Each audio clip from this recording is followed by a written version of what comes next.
एक रात 150 रुपए में एक आदमी ने सड़क किनारे खड़ी महिला को बुलाया। जैसे ही वो बिस्तर पर लेटी, आदमी ने जेब से एक डिब्बी निकाली जिसमें था ताजा सुअर का तेल। महिला को लगा शायद कोई अजीब फैंटेसी होगी, इसलिए चुपचाप बाहों पर तेल लगवाने लगी। तभी उसने एक मुड़ी हुई छुरी निकाली। वो बोला, बस तेल उतारने के लिए है। लेकिन महिला समझ गई कुछ गड़बड़ है। जिसमें बेच सकती थी जान नहीं। उसने मना कर दिया। पर अब वो सिर्फ एक ग्राहक नहीं, शिकारी बन चुका था। उसने महिला के बाल काटे और पूरे शरीर पर सुअर की चर्बी लपेट दी। एक दिन एक रात तक वो तेल जमता और सड़ता रहा। फिर शुरू हुआ असली खेल। उसने जम चुकी परतें छुरी से उतारी, इवन बालों तक को नहीं छोड़ा। हर टुकड़े को प्रोसेस किया और आखिर में तैयार की एक अजीब परफ्यूम, खूबसूरत लड़की की गंध। अगले दिन उसने वो खुशबू हाथों पर लगाई। पास खड़ा एक कुत्ता जो उसी महिला से जुड़ा था दौड़ा और हाथ चाटने लगा। उसके चेहरे पर थी एक डरावनी मुस्कान, जैसे कोई पागल वैज्ञानिक पहली बार कामयाब हुआ हो। लेकिन ये तो बस शुरुआत थी। उसके पास थी 12 और खाली बोतलें और अब उसे चाहिए थी 12 और लड़कियां, ताकि वो पूरी कर सके अपनी 13वीं खुशबू की दीवानगी। कुछ ही दिनों में उसकी नजर जुड़वा बहनों पर पड़ी। एक पार्टी के बाद जब सब मस्ती में थे, उसने मौका देखा और दोनों को मार डाला। बाल काटे गए और अगली परफ्यूम बनने लगी। जुड़वा बहनों की हत्या के बाद उसने उनके शरीर को सुअर की चर्बी में भीगे मलमल के कपड़ों से लपेट दिया। सुबह होते ही चर्बी जम चुकी थी और छुरी चलाकर उसने फिर से गंध निकाल ली। इस बार जो परफ्यूम बनी उसमें कुछ और ही था, एक रहस्यमयी ताकत। जिसने भी वो खुशबू सूंघी जैसे होश खो बैठा। गुस्सैल बॉस भी पिघल गया और उस खुशबू का दीवाना बन गया। इसके बाद वो दोनों लाशों को नदी में फेंक आया। जब शव मिले तो शहर दहल उठा। पर हैरानी की बात ये थी, ना बलात्कार ना लूट, बस बाल गायब थे और शरीर से कोई अजीब चीज निकाली गई थी। लोगों के मन में सवाल उठे, क्या खूबसूरती अब जानलेवा बन चुकी है या इसके पीछे कोई गहरी साजिश है? जिनके घरों में बेटियां थी उन्होंने दरवाजे बंद कर लिए। शहर सन्नाटे में डूब गया। लेकिन वो नहीं रुका। अब उसकी नजर पड़ी सेंट मेरी चर्च पर और एक रात वो वहाँ से एक युवती को उठा लाया, एक साध्वी जिसे लोग भगवान की बेटी कहते थे। इस बार हद पार हो चुकी थी। चर्च के पादरी ने माइक उठाया और भीड़ के सामने गरज उठा, ये शैतान, ये अभिशाप, इसे नफरत की आग जला दे, इसकी आत्मा कभी चैन न पाए। तभी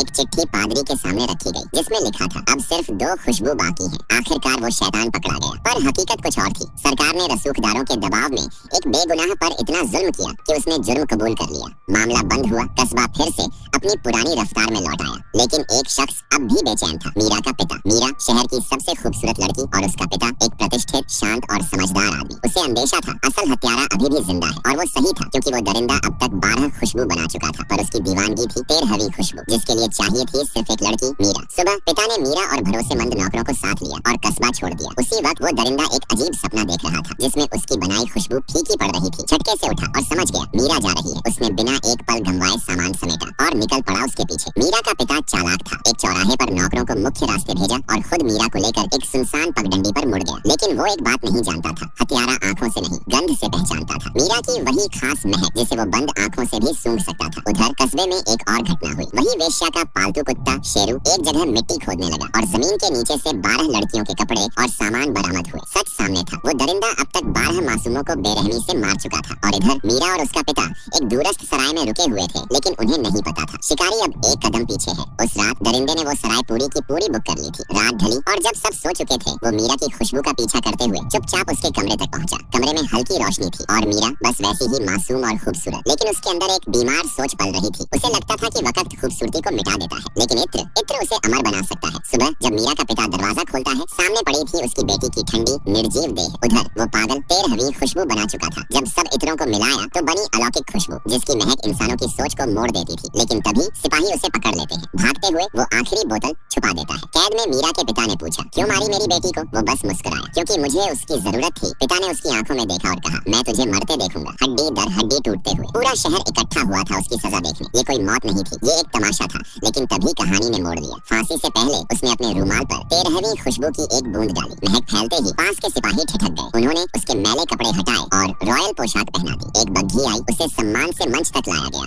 और जैसे ही वो बग्घी से उतरा, लोगों ने अपनी टोपियां उतार दी। कुछ घुटनों पर गिर गए जैसे वो कोई हत्यारा नहीं, कोई देवता हो। वो मंच पर चढ़ा, जल्लाद जिसे उसे मारना था अब उसकी खुशबू में खोया झुक गया। उसने जेब से रुमाल निकाला और 13वीं खुशबू की 2 और बूंदें डाली, क्योंकि अब उसका सपना था इन 13 मासूम लड़कियों की गंध पूरी दुनिया में छा जाए। 13वीं खुशबू की 2 बूंदें हवा में घुली और एक पल में ही वो गंध सबकी नाक में समा गई। भीड़ सन्न थी। फिर जैसे कोई नशा टूटा, लोगों ने वाहू करना शुरू कर दिया। कठोर चेहरा लिए खड़ा पादरी भी घुटनों पर गिर पड़ा। ये इंसान नहीं, ये तो कोई फरिश्ता है। हर कोई उसे देख रहा था जैसे किसी चमत्कार को, जैसे कोई खुदा जमीन पर उतर आया हो। और वो मुस्कुरा रहा था। उसे सब मिल चुका था, इज्जत पूजने वाले लोग, खुदा बनने का एहसास। लेकिन तभी हवा ने उसके हाथ से रुमाल छीन लिया। 13वीं खुशबू से भीगा वो रुमाल हवा में उड़ता गया और अब सबकी नजरें उसी पर थी। सच खुल गया। वो जिसे सब पूज रहे थे वो इंसान नहीं, वो गंध थी। उसका चेहरा सून पड़ गया। उसकी आंखों में निराशा तैरने लगी। लोग उसे नहीं, उसकी बनाई चीज को चाहते थे। फिर फैसला आया, वो निर्दोष है। पुलिस ने लोगों की भूख मिटाने के लिए उसके मकान मालिक को पकड़ लिया। उसे पीटा गया, जबरन कबूल करवाया गया, सब मैंने ही किया है। अब वो आदमी आजाद था। 13 परफ्यूम की बोतलों के साथ वो रवाना हुआ पेरिस की ओर। चाहता तो दुनिया को झुका सकता था, राजाओं को बंधुआ बना सकता था, बिना एक शब्द बोले। लेकिन दिल खाली था। वो लौटा वहीं जहाँ से निकला था, एक अंधेरा सीलन भरा कमरा, और वहाँ उसने पूरी 13वीं खुशबू खुद पर उड़ेल दी। कुछ ही देर में वो गंध फैल गई। पास की गली से महिलाएं खींची चली आईं। उनकी आंखों में दिव्यता थी, जैसे कोई फरिश्ता उतर आया हो। हम तुमसे प्यार करते हैं, उन्होंने कहा। लेकिन वो प्यार नहीं था, वो गंध का नशा था। पल भर में सब उस पर टूट पड़े, और जब सब खत्म हुआ, उसका शरीर जैसे कभी था ही नहीं। 13वीं खुशबू ने उसे सब कुछ दिया, और उसी ने उसे निगल दिया।